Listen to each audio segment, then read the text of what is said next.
안녕하십니까. 오늘은 그 사도행전 총복습하는 그런 시간으로 광고가 나갔습니다. 사도행전 28장까지 공부는 다 끝났고 오늘은 이제 총정리하는 그런 시간인데 28장 그 양이 너무 이제 방대하기 때문에 제가 1장서부터 28장까지를 처음서부터 쭉 한번 읽었습니다. 그 가운데 아주 중요한 제목들이 많이 있습니다. 뭐 초대교회 사랑이라든지 또 기도에 힘쓰는 그런 모습들, 또 예배, 또 모이기를 힘쓰는 그런 그 모습들, 또 서로 교제하는 그런 모습들, 여러 가지 중요한 그 일들이 우리 본받아야 될 일들이 초대교회에 많이 있는 것을 볼 수가 있었는데 이런 것을 이제 다 이야기할 수 있는 그런 시간도 아니고 또 이런 말씀들은 또 자주 흔히 이렇게 교제되는 그런 말씀들이어서 오늘은 무슨 그 말씀을 교제할까 생각을 하다가 제 마음에 두 가지 마음에 얹혀지는 그런 그런 말씀들이 있었습니다. 그래서 그 두 가지 점에 대해서 말씀을 드리려고 생각을 하고 있습니다. 사도행전은 그 28장까지 마치게 되지만 그러나 성령께서 일하시는 것은 28장에서 끝나는 게 아니고 계속해서 오늘날까지 지금도 계속 일하고 계시는 것이죠.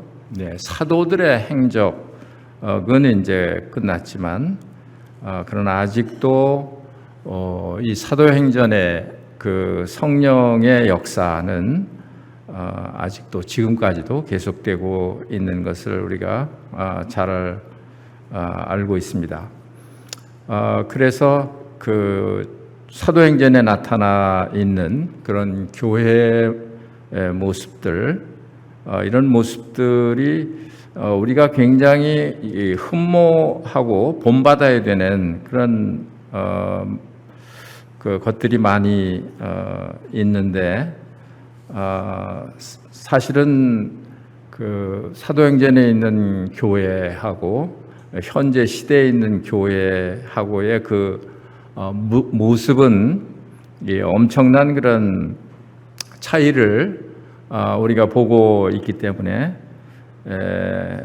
이 사도행전에 있는 이런 그 교회를 우리가 완전히 회복한다고 하는 것은 뭐 가히 생각하지 못하는 그런 일이라고 생각이 됩니다. 그러나 비슷하게라도 저희가 그렇게 똑같이 될 수는 없어도 어떻게 닮아가려고 하는 그런 그 우리의 마음의 자세, 이런 것은 그 우리에게 필요하고 여전히 하나님께서는 이 시대의 교회에게도 사도행전에 나타나 있는 이 교회의 이런 모습, 이것을 원하고 계시기 때문에 저희들이 그 점에 있어서 좀 그 흔히 이렇게 이야기되지 않는 그런 이야기들을 한두 가지 오늘 말씀드리려고 생각을 하고 있습니다. 사도행전은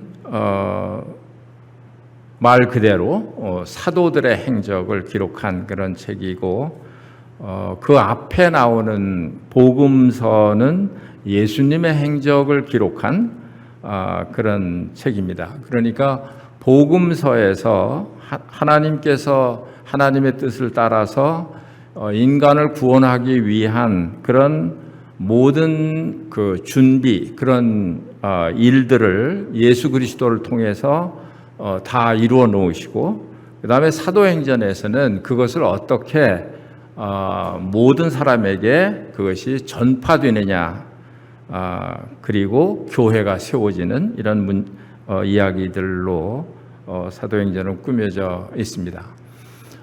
그러니까 아버지 하나님께서는 에베소서에 말한 대로 창세 전에 우리 사람의 그 구원을 위해서 예정하시고 구속하시고 창세 전에 우리를 위해서 그렇게 택하시고 그렇게 하신 그 일을 창세 전에 이미 아버지 하나님께서는 이렇게 계획을 하시고 때가 되니까 아들 예수 그리스도를 세상에 보내셔서 이 구원의 역사를 완전히 다 이루시고 그 일을 마치신 다음에 그리스도께서는 이제 다시 부활하셔서 승천하시고 이 지구상에 이제 육체로 거하시는 예수 그리스도는 계시지 않기 때문에 그 승천하시면서 한 가지 약속을 하셨는데 그것이 성령이십니다. 성령. 그래서 사도행전은 성령을 약속을 하시고 성령이 강림하시는 일부터 이렇게 기록이 되어 있는 시작이 되는 것을 알 수가 있습니다. 1장에서부터 28장까지 읽으면서 눈에 띄는 것이 있었는데 그것은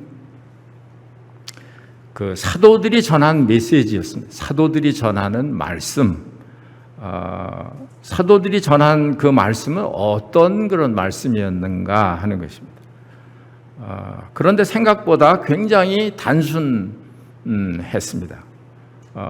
뭐 베드로라든지 또 바울이라든지 또 뭐 다른 그 빌립이라든지 또 스데반이라든지 이런 하나님의 사람들이 전하는 그런 메시지는 어디에서 전하든지 누구에게 전하든지 간에 그 메시지는 아주 단순하고 그 같은 그런 메시지를 일관되게 이렇게 전하는 그런 모습을 보았습니다.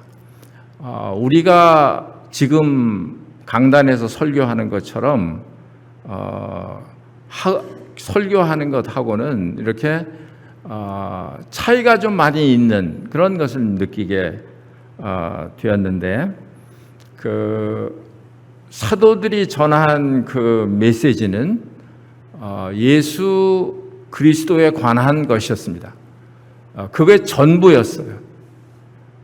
예수 그리스도의 고난, 구약에 나타난 뭐 율법이라든지 선지서라든지 시편이라든지 이런 데 나타나 있는 구약에 예언된 그리스도에 대해서 설명을 하면서 예수 그리스도는 이런 분이다. 예수 그리스도는 우리의 구주다 하는 것을 전하는 그런 메시지였습니다. 완전히 일관되게 그런 메시지를 전하는 것을 볼 수가 있습니다.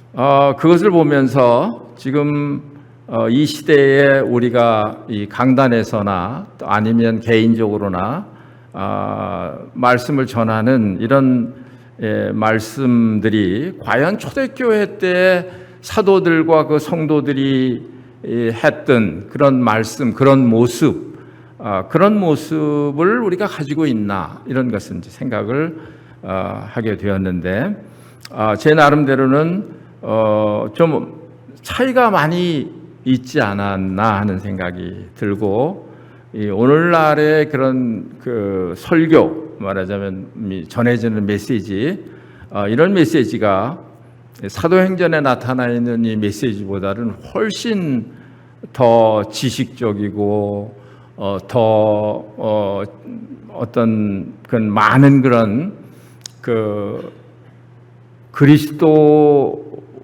아니고 그리스도의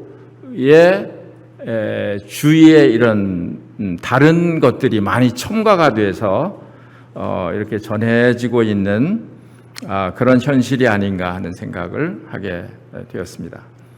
예를 들면 사도행전 4장 33절에 사도들이 큰 권능으로 주 예수의 부활을 증언하니 무리가 큰 은혜를 받아, 이런 말씀이 있습니다. 얼마나 간단하고 간단한 그런 메시지인지 모릅니다. 주 예수의 부활을 증언했다. 그렇습니다. 부활을 증언했다. 그런데 무리가 큰 은혜를 받았다.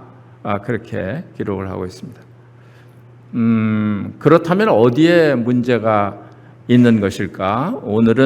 오늘날에는 굉장히 성경을 많이 연구를 하고 잘 준비를 해서 전하는 이런 그 말씀인데도 그런 큰 은혜를 받았다 하는 그런 역사들 수천 명이 믿기도 하고 또 여기 마지막 장에 보니까 아침부터 저녁까지 말씀을 강론한 그런 이야기도 나오고, 또 유두고 같은 사람은 그 바울이 밤새도록 이렇게 오랜 시간 동안 말씀을 전하니까 그만 졸아서 떨어져서 죽었다가 살리는 이런 일도 있고, 이런 것을 보면 뭔가 말씀 전하는 질이 다른 것 같은,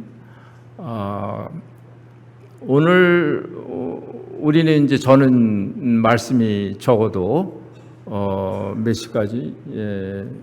9시까지 저는 말씀을 끝내야 되죠. 이제 기도회가 있고 그러기 때문에. 그런데 그때 당시에는 그런 기준도 없었다는 거예요. 2시가 아니고 3시가 아니고 4시가 아니고 하루 종일 강론을 하는 그런 모습도 나오고, 그만큼 하나님의 말씀이 얼마나 흥왕을 하고 얼마나 세력이 있고 많은 사람들이 그 말씀에 굴복하고 순종하는 이런 일이 일어났는지를 우리가 짐작할 수가 있는데, 그런데 그때 그 메시지보다 지금 메시지는 훨씬 더 아주 놀라운 그런 넓은 그런 지식을 바탕으로 해서 이렇게 메시지가 전해지는데도 그런 역사를 보지 못하는 그런 이유가 어디에 있나, 이런 것을 우리가 한번 좀 생각해 볼 필요가 있지 않나 생각을 합니다. 실제 우리는 그 예수님의 죽음이라든지 고난, 부활에 대한 것을 그래도 많이 얘기하는 편이고, 그것이 우리의 중심되는 그런 주제이고 말씀이고, 그렇게 우리가 하고 있습니다만은, 그러나 그것이 충분한가? 그 초대교회에 있었던 것만큼 그때는 사도행전 5장 42절에 보니까 그들이 날마다 성전에 있든지 집에 있든지 예수는 그리스도라고 가르치기와 전도하기를 그치지 아니하니라. 성전에 있든지 집에 있든지 어디에서든지 예수는 그리스도다. 얼마나 간단한 거예요. 예수는 그리스도다라고 가르치기와 전도하기를 그치지 않았다. 이런 그 말씀을 보니까 이렇게 사도들이 전한 것뿐만 아니라 성도들의 생활 자체가 그랬던 것 같습니다. 가든지 집에 있든지 어디에 있든지 예수 그리스도에 관한 이야기. 우리는 우리는 어떤 얘기를 많이 하죠? 만나면 건강 얘기 많이 하고 먹는 이야기 많이 하고 뭐 그렇죠? 뭐 저도 그래요. 저도 사실은. 그런데 이 초대교회 성도들의 모습은 그렇지 않았다. 예수 그리스도 아니면 얘기할 것이 없는 사람들처럼 그렇게 산 것을 보면 우리가 한다고 해도 지금 많이 부족한 것이 아닌가 이런 생각을 해보게 됩니다. 우리가 예배 시간에 주로 예수님에 관한 것을 많이 이야기를 하게 되는데 그런데 또 생각해 보면 어떤 그 부활에 대한 이런 찬송이라든지 이런 부활에 대한 이런 증거 이런 것을 이야기하는 것은 많지 않은 것 같아요. 부활절 되니까 부활절 찬송가 선택을 하시고 부활에 대한 찬송을 하시고 평소 때는 조용히 계시다가 부활 잊어버린 것처럼 있다가 그런 이제 그렇게 좀 안 했으면 좋겠다는 생각이 듭니다. 왜냐하면 우리의 부활절을 지키는 건 아니잖아요. 부활에 대한 이야기는 우리가 매주마다 만찬상 앞에서 사실은 해야 되는 그런 말을 해야 되는 그런 말씀이죠. 얼마나 귀중한 거, 예수님이 부활하신 거. 탄생에 관한 것도 마찬가지입니다. 탄생에 관한 것도 크리스마스가 돼야 예수님의 탄생에 관한 찬송가를 택하시는 것을 보게 되잖아요. 그런데 그런 것도 이제 생각을 해보면 물론 그 사회적인 분위기에 맞춰서 이렇게 하는 것도 있겠습니다만은 초대교회 때는 그렇게 했을까 하는 생각을 해보게 되는데 초대교회는 아마도 매주마다 아니면 주일이 아니더라도 성도들이 모일 때마다 만날 때마다 예수 그리스도가 어떤 분이고 예수 그리스도는 어떻게 고난을 받으셨고 어떻게 죽으셨고 어떻게 부활하셨고 이런 것에 대해서 계속 얘기했던 것 같습니다. 우리가 생각할 때는 이것은 너무 기본적인 거라고 생각을 하기 쉽습니다. 그래서 잘 얘기를 안 하는 더 차원 높은 그런 어떤 말씀의 교제 이런 것을 더 사모할 수도 있는데 그런데 이 사도행전에 나타나 있는 이런 모습들은 그렇지 않은 그런 모습들이었다. 그럼 우리가 어떻게 해야 될까요? 우리는 사도행전에 있는 게 이 교회가 이 사도행전에 있는 이 사도들의 행적이 모델이잖아요. 우리가 본받아야 되는 그런 모델이죠. 그렇기 때문에 우리는 이것을 비추어 봐서 사도행전에서 하는 대로 우리가 닮아가려고 노력하는 그런 그 우리의 마음의 자세가 필요하지 않나 하는 생각을 하게 됩니다. 베드로도 그랬고 바울도 그랬고 베드로가 전한 메시지를 제가 소개해 드릴게요.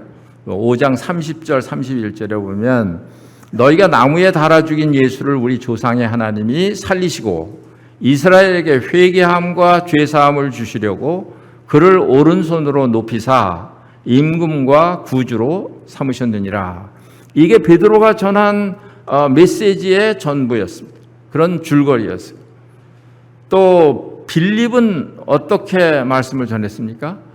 빌립은 이사야서에 있는 말씀을 가지고 이디오피아 내시에게 말씀을 전하는 그런 모습을 볼 수가 있는데 8장 34절에 보면 그 내시가 빌립에게 말하되 청컨대 내가 묻노니 선지자가 이 말하는 것이 누구를 가리킴이냐, 자기를 가리킴이냐, 타인을 가리킴이냐. 빌립이 입을 열어 이 글에서 시작하여 예수를 가르쳐 복음을 전하니, 그런 말씀을 하고 있습니다. 그러니까 예수를 가르쳐 복음을 전했다. 그러니까 빌립도 말씀을 전할 때 예수 그리스도에 관해서 전하는 메시지가 주요 전부였습니다. 또 사도 바울은 그럼 뭘 전했을까요? 사도 바울도 마찬가지였습니다. 사도행전 13장 36절에 보시면 다윗은 당시에 하나님의 뜻을 따라 섬기다가 잠들어 그 조상들과 함께 묻혀 썩음을 당하였으되 하나님께서 살리신 이는 썩음을 당하지 아니하였나니 그러므로 형제들아 너희가 알 것은 이 사람을 힘입어 죄사함을 너희에게 전하는 이것이며 또 모세의 율법으로 너희가 의롭다 하심을 얻지 못하던 모든 일에도 이 사람을 힘입어 믿는 자마다 의롭다 하심을 얻는 이것이니라. 사도 바울이 전한 메시지도 마찬가지 예수 그리스도에 대한 그런 것이었습니다. 그래서 사도행전 28장 맨 마지막 절에 뭐라고 말씀하고 있느냐 하면 28장 31절에 보시면 하나님의 나라를 전파하여 주 예수 그리스도에 관한 모든 것을 담대하게 거침없이 가르치더라, 그렇게 기록을 하고 있습니다. 그래서 이런 이제 모습들을 보면서 우리는 어떻게 하고 있나, 이 예수 그리스도에 대해서 담대하게 또 거침없이 또 그 예수 그리스도에 대한 깊이를 알아서 그것을 가르치고 있나. 제 마음속에 이런 것에 대한 사모하는 그런 마음들이 항상 제 마음속에 있습니다. 그래서 주님으로 교제하고 주님으로 만족하고 주님을 전하고 주님을 말하고 예수 그리스도에 관한 것을 말하고 이것이 우리의 전부라고 생각을 해도 틀리지 않을 만큼 이것은 사도행전에서 아주 굳세게 우리에게 가르쳐 주고 있는 그런 메시지입니다. 어떤 때 우리는 어떤 다른 이야기들, 그러니까 요즘 상당히 이 세계적으로 온 지구가 이상 기후 때문에 상당히 어려움을 겪고 있지 않습니까? 우리나라뿐만이 아니고 일본도 그렇고 인도도 그렇고 지금까지 보지 못한 그런 물난리들을 겪고 있고 2030년이 되면 북극의 빙하가 완전히 다 녹는데요. 그러면 이제 어떤 일이 벌어질까? 지금도 이렇게 기록을 세우는 일들이 이렇게 매해마다 일어나고 있는데 2030년이래야 지금 얼마나 남았겠습니까? 해가 거듭될수록 이 지구상에는 얼마나 그런 무서운 그런 이상 기후들이 많이 생겨날 건가, 이런 생각을 하면서 이제 주님이 다시 오시는 것에 대해서 우리는 생각하지 않을 수 없는 그런 시대에 우리가 살고 있습니다. 그러니까 이런 이야기들, 물론 이게 이제 필요한 이야기고 복음을 전하는 데 있어서 어떤 그런 과정이라고 생각할 수가 있고, 또 어떤 경우에는 지옥에 대한 이야기, 꼭 필요한 얘기죠. 성경이 말하고 있는 것이기 때문에 그것도 구원을 왜 받아야 되느냐 하는 이야기도 필요할 것이고, 여러 가지 이야기가 필요합니다만은 정작 사람들이 듣고 구원 받아야 하는 예수 그리스도에 관한 이야기는 그렇게 많이 하지 않는다는 거예요. 다른 것을 많이 하고 마지막으로 어떻게 보면 그냥 형식적으로 하는 것 같은, 예수 그리스도에 관한 얘기를 형식적으로 하는 것 같은 이런 느낌이 들 정도로 복음에 대해서 많이 우리가 알고 말하는 것 같은데 실제로는 그렇지 않다는 거죠. 예수 그리스도에 대해서 이야기를 한다고 하더라도 뭐 예수님께서 우리 죄를 짊어지시고 죽으셨고 또 그걸 믿으면 구원받고 이미 벌써 우리가 믿으면 구원받은 것이고 이런 것에 대해서 그 이야기를 많이 이제 하게 되는데, 그런데 사실은 그런 둘레 지엽적인 그런 이야기들을 많이 해서 사람들이 구원받는 것은 아닙니다. 핵심적인 그리스도의 그 복음, 이것에 대해서 이야기할 때, 그럴 때 구원받는 그런 그 역사들이 많이 일어났던 초대교회의 모습을 보면서 우리의 그 모습이 그런 점에 있어서 많이 차이가 나지 않을까 하는 그런 생각을 하게 되었습니다. 단순히 그냥 공식적인 복음, 그것을 그냥 말하는 것을 지금 의미하는 것은 아니에요. 그걸 지금 말씀드리는 건 아닙니다. 뭐 양을 얼마나 많은 양을 할애해서 이야기하느냐 하는 것을 말씀드리는 건 아닌데, 그런데 적어도 이 초대교회 성도들의 그런 모습에서는 예수 그리스도가 그분들의 삶의 전부였다 하는 것이죠. 그래서 그분에 대해서 아주 기쁨과 즐거움으로 이것을 이야기할 수밖에 없는 그런 모습이었다, 그런 상태였다 하는 것입니다. 그런데 이러한 이 진정한 이런 복음, 이러한 복음은 이 하나님께서 이 복음을 통해서 사람들을 구원하시기를 기뻐하시는 것이기 때문에 이것은 계속해서 역사를 통해서 이렇게 도전을 받아왔습니다. 그래서 이 순수한 이 복음의 메시지가 자꾸 시대에 따라서 이렇게 다른 것으로 이렇게 변질되는 그런 것을 우리가 보게 되는데, 그런 것들이 성경에서도 나타나 있습니다. 뭐 구원을 전해서 이제 구원을 받았는데 또 이제 어떤 뭐 할례를 받아야 구원받는다든지 율법을 지켜야 구원받는다든지 이런 그 잘못된 이런 그 말씀들이 사람들의 그 마음을 미혹하고 이런 것을 우리가 성경에서도 여러 번 이렇게 나오는 것을 보게 됩니다.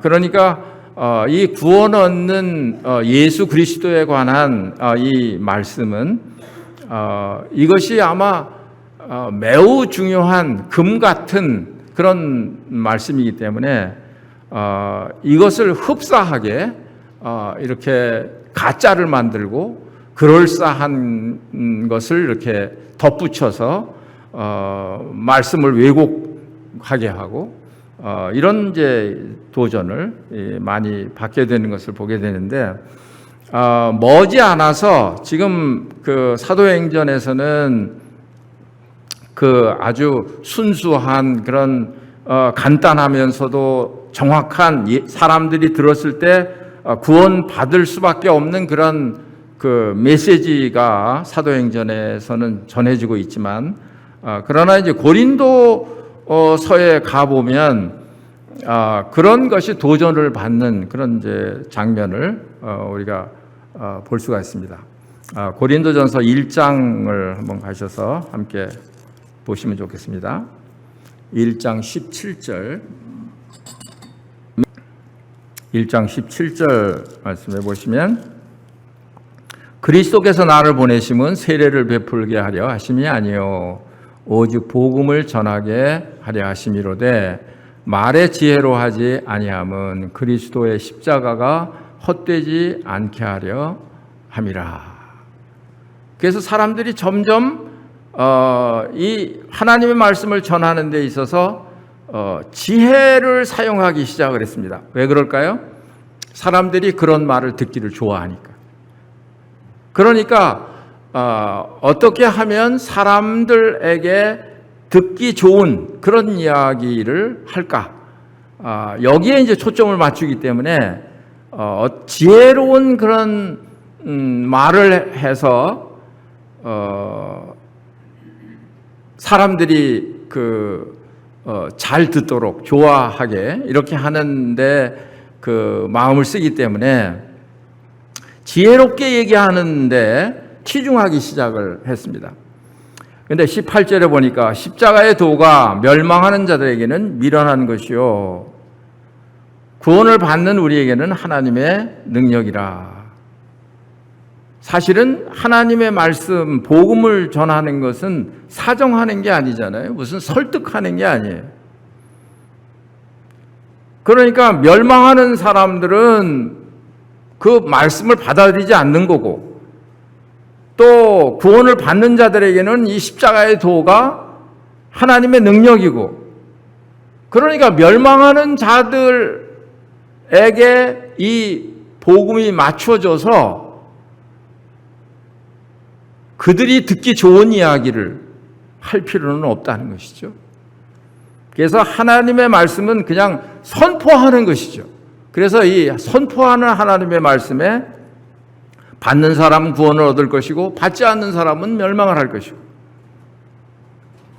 21절에 보시면 하나님의 지혜에 있어서는 이 세상이 자기 지혜로 하나님을 알지 못하므로 하나님께서 전도에 미련한 것으로 믿는 자들을 구원하시기를 기뻐하셨도다.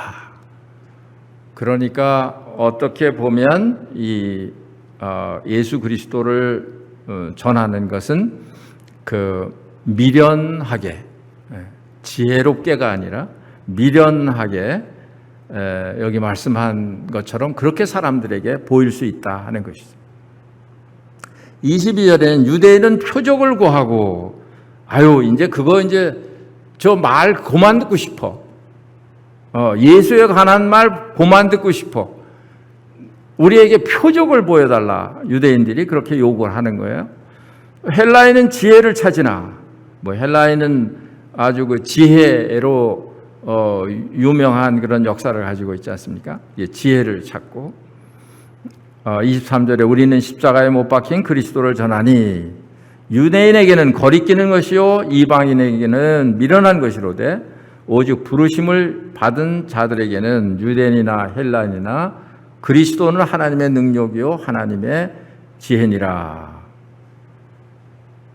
그렇게 기록을 하고 있습니다. 그러니까 사도 바울이 이 변질되어 가고 있는 이 복음에 대해서 이렇게 교정을 해주는 그런 고린도 교회를 향해서 말씀하고 있는 것을 보게 됩니다.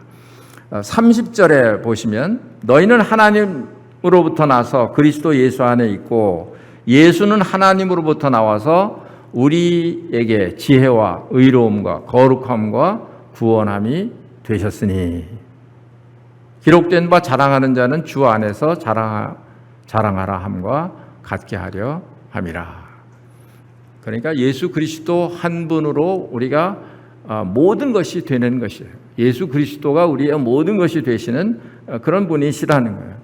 예수 그리스도가 뭐가 부족하지 않다는 거예요. 복음 하나만으로도 예수에 관한 그런 말씀 하나만으로도 우리는 전혀 부족함이 없다고 하는 거예요. 더 지혜로운 말이나 더 이상의 어떤 표적의 능력이나 이런 그 외의 것들이 우리에게 필요한 그런 일이 아니다 하는 것입니다.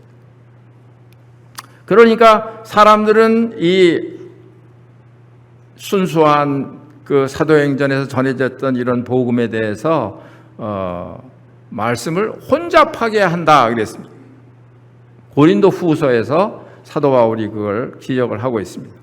2장 17절에 보시면 우리는 수많은 사람들처럼 하나님의 말씀을 혼잡하게 하지 아니하고 곧 순전함으로 하나님께 받은 것 같이 하나님 앞에서와 그리스도 안에서 말하노라 그랬습니다.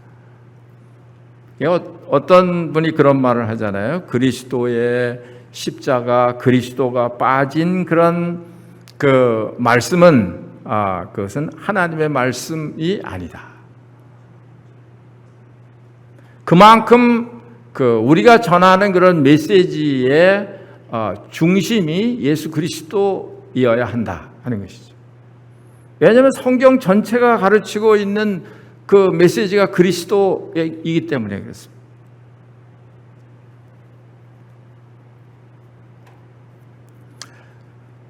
그다음에 이제 말씀을 전하다 보면 이제 하나님 너희가 말을 하려거든 하나님의 말씀을 하는 것 같이 하고 이런 말씀이 이제 다른 말씀에도 기록이 되어 있는데 하나님 말씀을 하다 보면 자기 말이 섞이게 되는 것이죠. 자기를 이제 보여야 되니까, 자기를 나타내야 되니까. 고린도후서 4장 5절에는 우리는 우리를 전파하는 것이 아니라 우리를 전파하는 게 아니다. 오직 그리스도 예수의 주 되신 것과 또 예수를 위하여 우리가 주의 종된 것을 전파함이라. 그러니까 사도들은 자기의 말이나 뭐 그런 말을 할 수가 없었어요. 왜 그러냐 하면 그 사도들은 예수를 위해서 존재하고 예수 그리스도의 종이고 예수 그리스도께서 하라는 대로 해야 되는 것이고 예수 그리스도께서 하라고 하는 말씀을 하는 사람들이기 때문에 다른 말을 전할 그런 신분이 아니었습니다. 제가 어떤 분의 이야기를 이제 듣는데 그분이 아주 강조해서 이야기하는 것이 이런 것이었습니다. 성경은 학문이 아니다. 그런 말씀을 했어요. 성경은 학문이 아니다. 그러니까 성경을 학문적으로 이렇게 접근을 하는 것은 그것은 잘못된 것이다. 그러니까 그건 지식을 채우는 그런 일이 될 수는 있겠지만 그러나 이 성경은 그런 것은 아니죠. 성경은 사람들에게 구원을 주시는 그런 하나님의 능력이고 그리고 성경은 어떤 분이 말하기를 성경은 먹는 것이다. 그러니까 이걸 뭐 연구하고 지식을 많이 알고 그래도 이것을 내가 먹지 않으면 그 영생 얻지 못하는 거잖아요. 과거에 유대인들이 그랬고요. 여러분들은 저는 이제 사과를 매일 즐겨 먹는데 사실은 사과에 어떤 영양소가 들어있는지 저는 잘 알지 못해요. 그런데 여러분들은 잘 아십니까? 사과에 어떤 영양소가 들어있나? 생각보다 많은 영양소가 들어있더라고요. 칼륨도 들어있고 탄수화물도 들어있고 철분도 들어있고 비타민도 들어있고 식이섬유도 들어있고 마그네슘도 들어있고 단백질, 필수 아미노산이 다 들어있고 이제 사과는 이렇게 영양분이 많은 것이죠. 그런데 사람들이 다 이거 알고 먹는 거 아니에요. 근데 저는 그걸 모르고 그냥 사과를 매일 먹는데 그냥 몰라도 그 사과를 먹어야만 그 사과에 있는 그런 영양분이 내 몸을 건강하게 이렇게 해주지 않습니까? 어떤 분이 시를 썼다고 해봅시다. 그러면 뭐 옛날에 뭐 있었던 그런 정서나 추억이나 뭐 어떤 사물이나 어떤 감정을 담아서 시를 쓰잖아요. 그런데 사람들이 그 시를 놓고 이것을 분석을 하고 또 뭐 이건 어떤 시고 뭐 종류는 뭐고 뭐 이렇게 해서 시험도 보고 그래서 100점을 맞았어요? 그게 시를 쓴 사람의 목적이 아닐 거 아니에요. 시를 쓴 사람은 자기가 그 시를 쓰면서 과거의 추억을 생각하고 시를 쓴 그 시 속에서 그 감정과 그것을 다른 사람들로 하여금 느끼도록 하기 위해서 쓴 시잖아요. 그걸 느끼지 못한다면 그 시 쓴 사람의 그런 목적과는 다른 그런 것이 되지 않겠습니까? 예, 성경도 사실은 마찬가지라는 것입니다. 그래서 사도 바울은 그 예수 그리스도에 관해서 에베소에 보니까 예수 그리스도에 대해서 우리가 생각하는 것처럼 그냥 뭐 예수 그리스도의 복음 몇 마디 하고 이거 다 했다 이런 게 아니었습니다. 에베소에 보면 이런 말씀들이 기록이 되어 있습니다. 능히 모든 성도와 함께 지식에 넘치는 그리스도의 사랑을 알고 그 너비와 길이와 높이와 길이가 어떠함을 깨달아 하나님의 모든 충만하신 것으로 너에게 충만하기를 구하노라. 그래서 사도 바울이 예수 그리스도에 대해서 이렇게 예수 그리스도를 알고 충만해지기를 원했고 또 에베소 교회 성도들에게도 그렇게 권했습니다. 그러니까 제가 말씀드리는 것은 지금 이 사도행전에서 말하는 것은 그런 것이에요. 예수 그리스도에 대해서 우리가 알 만큼 충분히 알고 누리고 그것을 이야기하고 그것을 삶에서 나타내고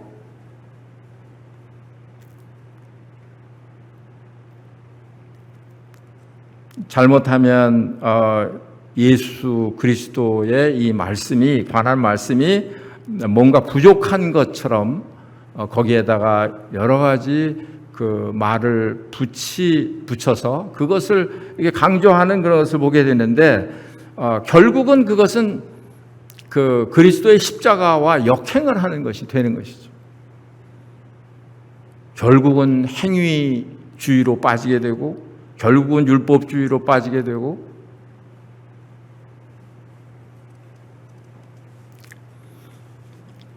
그래서 매일 듣는 그런 그리스도에 관한 말씀이라고 해서 그것이 전부가 아닙니다.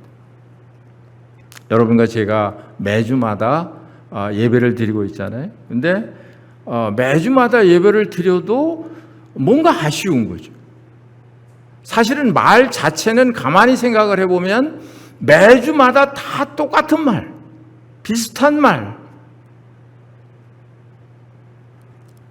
그런데도 뭔가 아쉬운 거예요. 뭔가 덜 채워진 느낌이고, 뭔가 우리가 덜 아는 그런 느낌이고, 뭔가 좀 더 충만하게 드려야 될 것 같은 그런 생각이고, 뭔가 하나님 앞에 이렇게 잘 예배를 제대로 드린 것 같지 않은 그런 부족함을 느끼게 되고, 그러니까 예수 그리스도를 아는 그 깊이는 끝이 없다는 거예요. 한이 없는 것이다. 그것을 우리가 알기를 원하는 것이 사도 바울의 에베소 교회를 향한 그런 기도였다 하는 것을 우리가 알 수가 있습니다.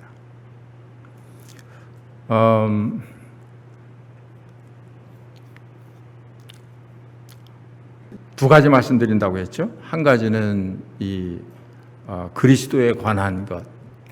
그래서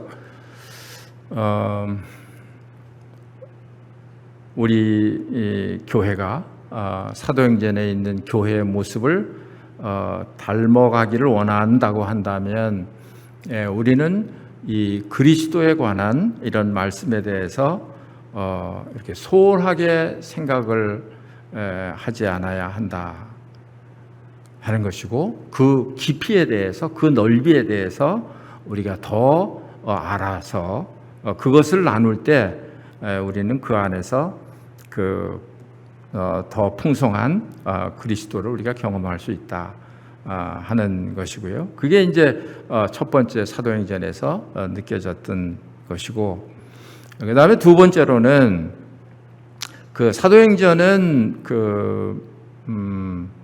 이렇게 눈으로 보기에 나타난 것은 뭐 베드로, 바울, 스데반 뭐 이런 사람들의 그런 활동 같이 보입니다. 그런데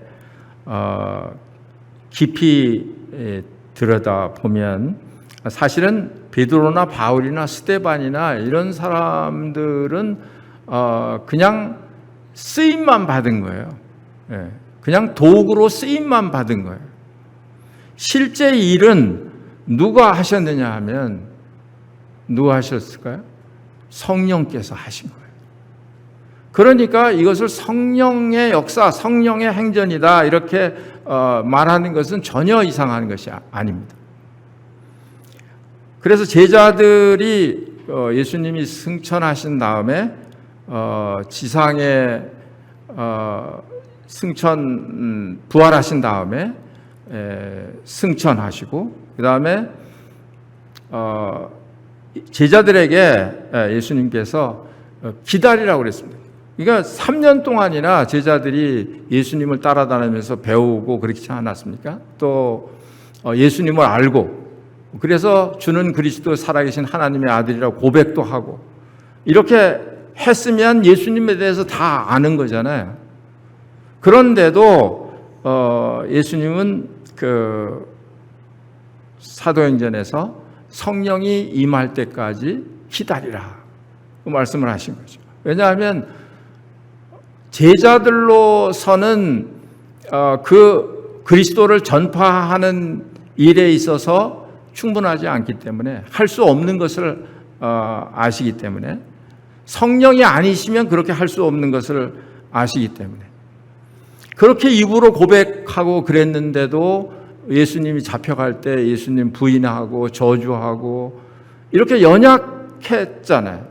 뭐 베드로 수제자인 베드로도 마찬가지고 그렇게 이제 연약한 것을 아시기 때문에 이런 연약한 제자들로서는 이러한 일을 감당할 수 없는 것을 아셨기 때문에 성령이 임할 때까지 기다리라. 그래서 예수님 말씀하신 대로 성령이 임할 때까지 기다렸죠. 섣불리 나가서 전도하고 예수님을 전파하고 그렇게 하지 않았습니다. 만약에 그렇게 했다고 한다면 나가서 전파할 때 뭐 능력이 나타나고 이렇게 될 때 아마 제자들이 자기들이 다 그 영광을 취했을지도 몰라요. 또 고난이 닥쳐왔을 때 그냥 포기하고 틀림없이 후퇴를 했을 것입니다. 그런데 그렇게 하지 않은 것은 전적으로 성령께서 제자들에게 담대함을 주시고 성령께서 제자들과 함께 있었기 때문에 그렇게 제자들이 할 수 있었다 하는 것입니다. 그래서 사도행전에서는 그 성령님께서 모든 면에 있어서 주도적인 그런 역할을 하신 것을 볼 수가 있습니다. 어떤 사람들을 전도하는데 말씀을 전파하는데 이렇게 인도하시기도 하시고 그래서 바울과 바나바에게 두 사람이 성령의 보내심을 받아 실루기아에 내려가서 배 타고 구브로로 가서 두 사람이 성령의 보내심을 받아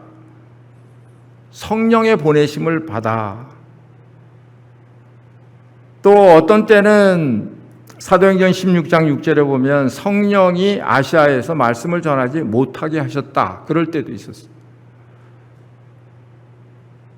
그들이 부르기아와 갈라디아 땅으로 다녀가 이런 일도 성령이 하셨습니다. 그러니까 성령이 다 하신 거예요. 또 빌립에게 나타나서 북쪽에 있는 빌립에게 나타나서 남쪽을 향해서 예루살렘에서 가사로 내려가는 길까지 가라. 그 길은 광야라 그렇게 기록을 하고 있습니다.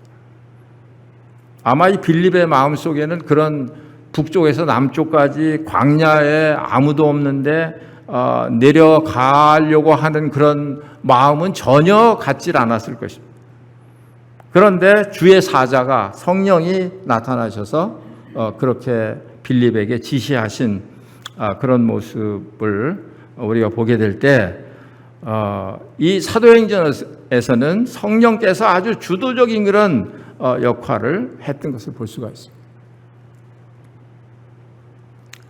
그러니까 제자들이 성령을 기다린 것처럼 저희들도 그렇게 돼야 되지 않을까요? 지금 이제 성령께서 오셔서 우리가 성령을 받고 계시니까 그러니까 우리는 그렇게 하지 않아도 될까요? 이때 당시에도 제자들도 다 성령을 받은 사람들이었죠. 그런데 성령의 지시가 필요했어요.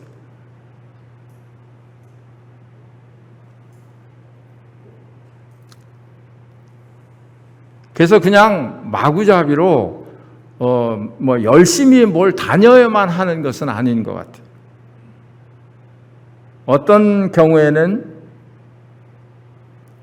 이런 말씀도 사도행전에서 찾아볼 수가 있는데 영생 얻기로 작정된 자는 다 믿더라 이런 말씀도 있어요. 그게 우리가 모르는 거예요. 하나님이 아시는 거예요. 그러니까 그 모든 것을 아시는 하나님께서 사람을 보내시기도 하고 그렇게 하시는 거예요.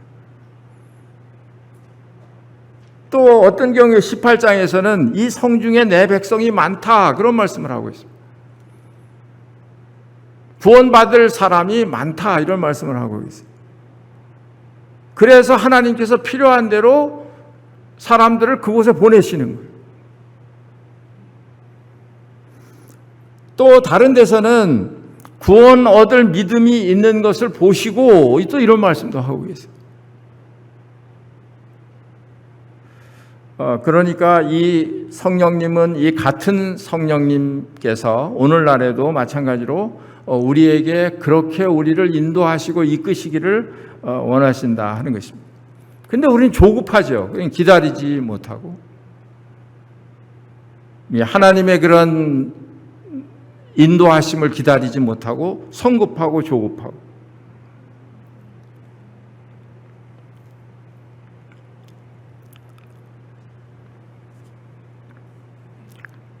그런데 이 사도들은 그렇게 성령이 임하시기를 기다리고 또 성령의 지시하시는 것을 바라보고 기다리고 그렇게 했는데 성령께서 그들에게 지시하셨을 때는 그들은 물불을 가르지 않았습니다. 옥에 갇히든 죽임을 당하든 그래서 야고보가 칼에 베어서 순교를 당하고 스데반은 돌에 맞아서 순교를 당하고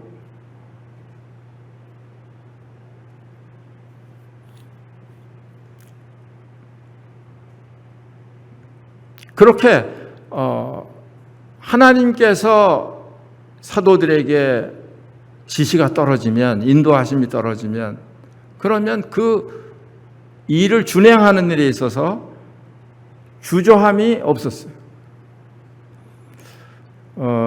사도행전 20장에 있는 말씀을 마지막으로 찾아보고 말씀을 줄여야 될 것 같습니다.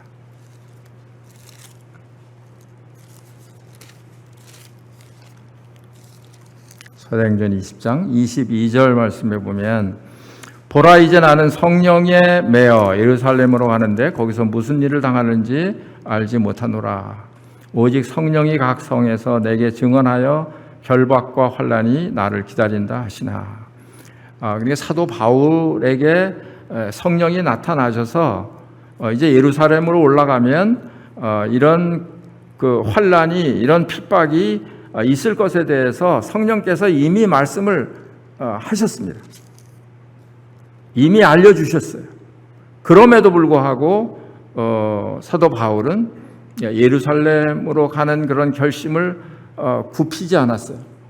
21절 4절에 보시면 제자들을 찾아 거기서 이래를 머물더니 그 제자들이 성령의 감동으로 바울더러 예루살렘에 들어가지 말라 하더라.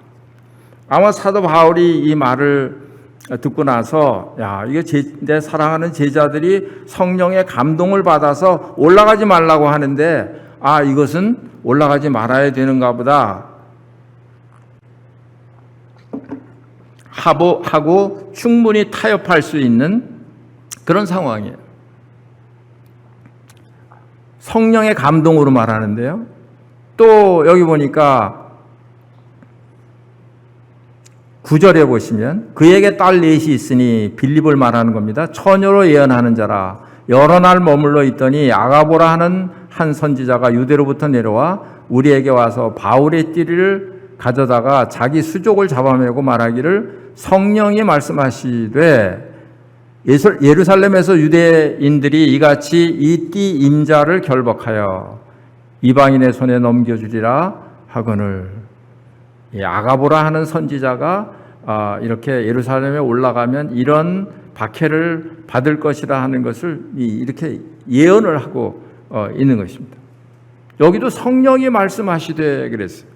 그러니까 이 정도가 되면 이 정도가 되면 확실하게 사도 바울이 예루살렘으로 올라가라고 하는 그런 성령의 지시를 못 받았다고 한다면 그냥 포기했겠죠. 12절에 보니까 우리가 그 말을 듣고 그곳 사람들과 더불어 바울에게 예루살렘으로 올라가지 말라 권하니 바울이 대답하되 여러분이 어찌하여 울어 내 마음을 상하게 하느냐. 성도들이 사랑하는 마음이 있으니까 예루살렘으로 올라가지 말라고 가면 죽을지 모른다고 이렇게 눈물로 요청을 했는데 그걸 이제 내 마음을 어떻게 상하게 하느냐. 나는 주 예수의 이름을 위하여 결박 당할 뿐 아니라 예루살렘에서 죽을 것도 각오하였노라 하니. 그러니까 사도들은 그 분명한 메시지, 예수 그리스도에 관한 그런 메시지를 전하는 그것이 목적이었고, 그리고 성령의 지시가 없으면 기다리고 성령이 충만하고 능력이 입히올 때까지 기다리고 성령이 임재할 때까지 기다리고, 그리고 성령의 임재가 있을 때에는 어떤 그런 그 일이 있을지라도 타협하지 않고, 그리고 그 일을 준행했던 이런 것을 보게 될 때 이 사도행전에서 이런 성령의 역사 이런 것들이 얼마나 중요한가 하는 것을 우리가 보게 됩니다. 우리는 어떤가 하는 것을 우리는 검토해야 될 때가 아닌가 생각을 합니다. 어떤 프로그램, 어떤 사람들에 의해서, 어떤 사람들의 주장에 의해서 그게 아니라 오늘날도 마찬가지로 성령께서는 교회 안에서 우리를 인도하시기를 원하시고 성령이 원하는 그런 뜻대로 담대하게 이렇게 그리스도를 전파하는 일에 교회가 사용되어지기를 원하는 그런 가운데 있다 하는 것을 우리가 기억해야 될 것입니다. 잠깐 기도하겠습니다. 아버지 하나님, 감사합니다. 성경 사도행전에서 저희들에게 보여주신 대로 저희들의 모습이, 저희들의 교회가 그렇게 닮아가도록 계속해서 저희들을 격려해 주시고 인도해 주시옵기를 간절히 기도합니다. 주 예수 그리스도의 이름으로 감사하며 기도합니다. 아멘. 죄송합니다.